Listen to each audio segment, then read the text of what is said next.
The Todd Shapiro Show, Canada Laughs, SiriusXM 168. It's time for the blockchain, crypto, fintech, and AI report with venture capitalist and global top influencer Spiros Margaris. Brought to you by datametrics.com. I'll get a better one. That was soon. Beautiful, dude. Spiros, are you on the line?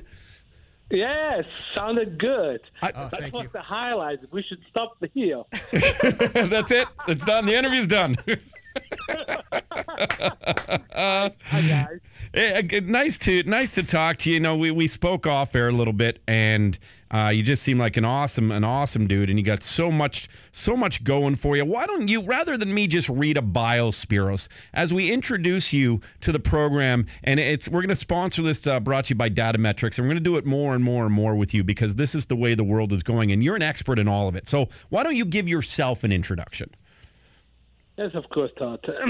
I'm a venture capitalist, and I'm invested in several fintech companies, two in Canada and several in Europe, and one in Atlanta. I'm considered one of the top influencers in fintech space globally, and I come originally from the hedge fund business. Had my own startups in New York during the .com, so I know how that feels. So, and here I am, and travel a lot, and now speaking to you, and so it's a great, fantastic time we're in. You feel like a guy when people hear hedge funds and venture capitalists. I think sometimes that raises doubt with people, like, oh, I can't trust this guy. But then you mentioned the .com and how there was, I think, a bubble at some point, and a lot of people crashed, and you added humility to it. So I like the way you did that. Yes, but that's how it is. I mean, I crashed with my startups during the .com time, so I know some things which I think are important. So when I talk to my investments to the management, I try to emphasize humility and holding cash and executing for the customers. Now, Spiro, if you follow your Twitter handle, which is just your name at Spiros Spiros Margaris Margaris. And the reason why we sort of got together is because I follow you and I love the content that you put out. And I started the show for the 2018 year on Monday, talking about how this year, and maybe it's just me getting older and more in tune with what's going on the planet, but it really does feel like to me, Spiros, that we're on the age of something really kind of nuts. There's blockchain technology that everybody's learning about. There's artificial intelligence where we're watching robots talk to people and answer questions and do push-ups and backflips, and I think they actually also got banned from the Olympics already. And and between then cryptocurrencies, and you're always tweeting about this stuff. And one of the recent articles I saw you talk about is how a venture capitalist, much like yourself, was talking about how they almost want this crypto stuff and Bitcoin to be a bit disruptive within the industry, and that's another word we hear a lot. What did that article sort of say to you and speak to you, and help educate our listeners on all of this stuff?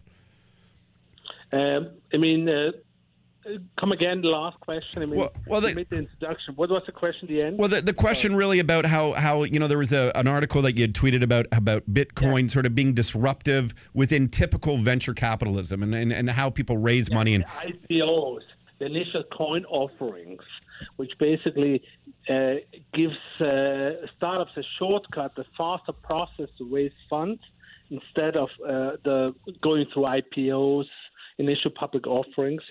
But the thing with the ICOs, initial coin offerings, which we've seen a lot of bad examples, but that's just the beginning. It's like the whole space is like a little child that's growing up.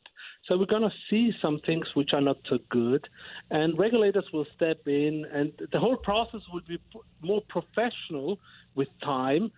And so therefore, of course, at the beginning, it's like the Wild West.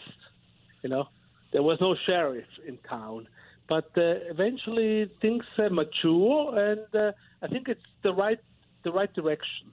So these initial coin offerings, and a lot of people are actually asking me about these. I did a joke on my own Twitter handle. I call myself Cryptod for the year. And, I have dabbled in stuff, and I own like 4 or 5 different coins right now. And, I'll be very, honest. I got Ethereum at a good price, a while ago, and I've watched that go up. But I don't really know what I'm doing. I'm taking a little bit of a calculated gamble, and I'm reading about this stuff. And then some I'm just doing lotto plays and hoping they're the next one to go to $2, even though they're under a cent right now, and who knows if that could ever happen. But I'm also doing it with a little bit of amount of money, and so if I take sort of my net worth of $11, I'm only using 4 of it.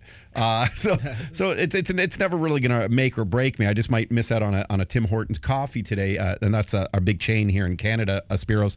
So, but I guess the caution here is because it is a conversation that's coming up on I find on people's like downtime. You're going out with buddies. They ask you, should they get in this? People need to still be very cautious, don't they? Yeah, I mean, I wouldn't bet the farm on it. But, I mean, but if you experiment, you have you have $10 and you experiment with $2, it's okay. Even if you lose money, it's a way of learning to invest. But I wouldn't put all your money in. But I believe in digital currencies. I don't know if Bitcoin will be the currency in 10 years' time, but it might be one of them. And as I said, I would not bet everything. If you put like 20% of your net worth or 10% and you don't borrow money to do it, it's fine. And I would diversify. I would not just put all the money in Bitcoin. So it's not an easy game. It seems easy because it went up so much. And I must add here, I don't own any digital currency. So therefore, when I talk about digital currencies, I speak freely, the way I see things happening. And I really believe in the digital currency world. And of course, governments don't like it because they don't control it.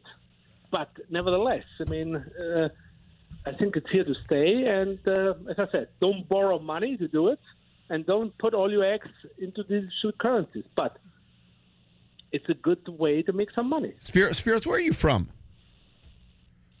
Hello? Yeah, where are you from, Hello? Spiros? Where are you from? Uh-oh. I got you. Can you hear me? Can you hear me, Spiros? No, it disconnected. Yeah, maybe call back. Cedric Newman's here hosting the program today. Are you into cryptos at all? Do you follow any of this stuff? Well, I live in Mississauga, and there's 2 Bitcoin machines, and it's always prostitutes that are going to get the money out of the machines.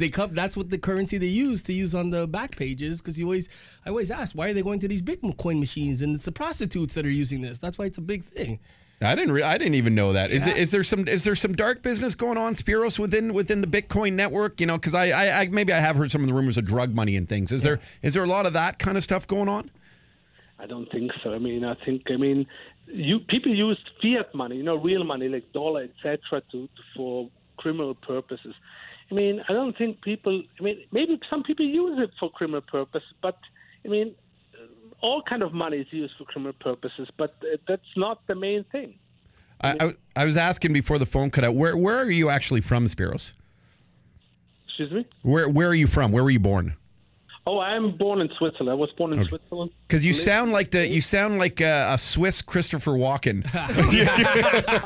Here's the little accent there. Has anybody ever told you that before? I will be back. I lived in the States for 15 years. I lived in New Jersey, worked in New York.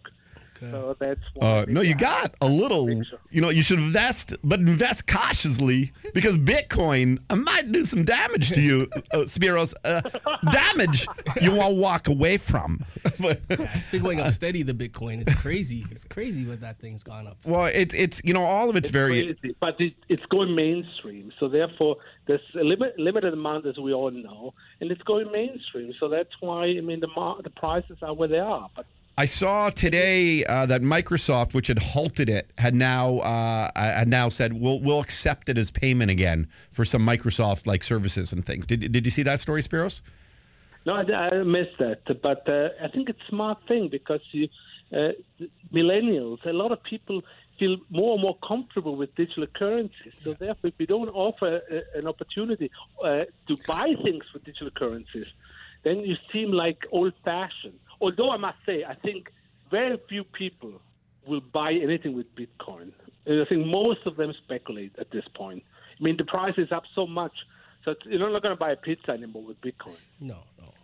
I saw a report today. Warren Buffett came out and said that he basically didn't believe in it and Bitcoin and digital currencies and stuff. And then you talk about millennials, and I think sometimes maybe what some of the and I will say older folks who've done extremely well in investing their entire life, and Buffett being the best in the world, is that there is that very millennial free market feel, which is like, I'm going to take control of my life. And there's a lot of 18-year-olds, 19-year-olds, 26-year-olds, instead of going to, and buying, an expensive lunch for $70, they're going to use that and throw that into Ripple to see how that goes today. They're kind of, so there's so much more money, I feel like, coming to it. And at what point does that end? When do people catch on in different, small towns to big cities to different countries? And I feel like there's still so much more of the population. I think the stat is only like 5% of people on the planet have ever even dabbled within any of these digital currencies and cryptocurrencies. So, I feel like there's much less. It's even less. Yeah. A lot of people don't know about Bitcoin. Yeah. It's still new. And somebody else released a coin today. Do you remember? Did you see it on the news? No, there's always coins. Yeah, there's one that was released today. Somebody big too. Okay, yeah. There's. Yes, there was an ICO announcement by Telegram.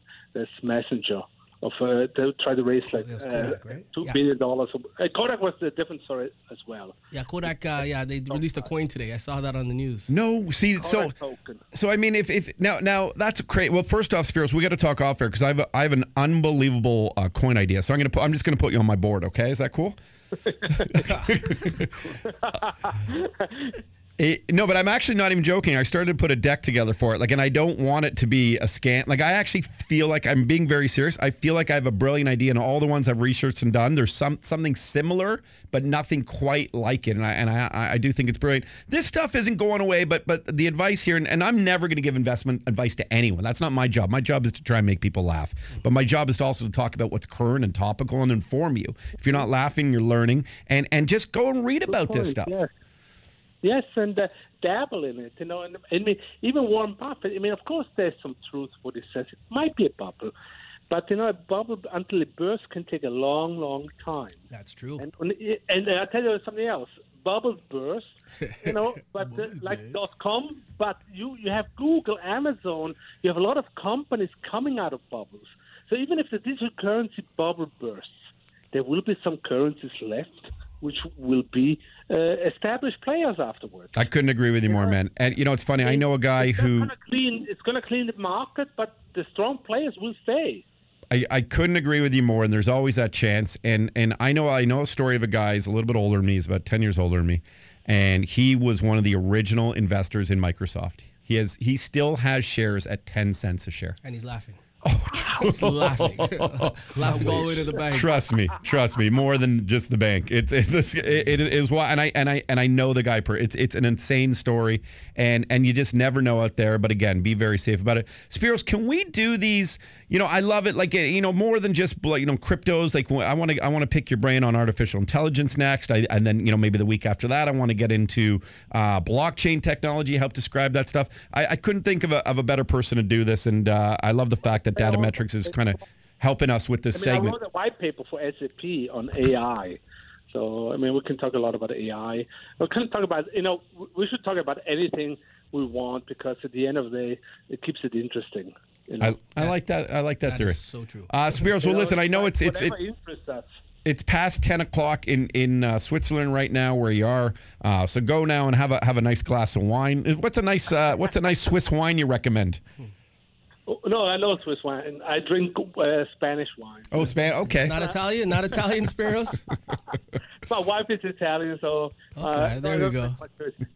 Yeah, I go. Hey, boys, it was a pleasure. It was an honor and a pleasure to be on today, and I hope we do it next week whenever again, and... thanks a lot for having me. I look forward to it, man, and go and follow him. If you want to learn and just read great articles, he does a lot of reposts. Spiros, go and check him out, Margaris, at Spiros Margaris, over 40,000 followers, got the blue check. This guy's the real deal. And we do seriously appreciate your time, and I look forward to doing many more of these. Perfect. Thanks, Todd. Thanks. Okay. Bye-bye. Cheers, man. Thanks. The Todd Shapiro Show, Canada Laughs, SiriusXM 168.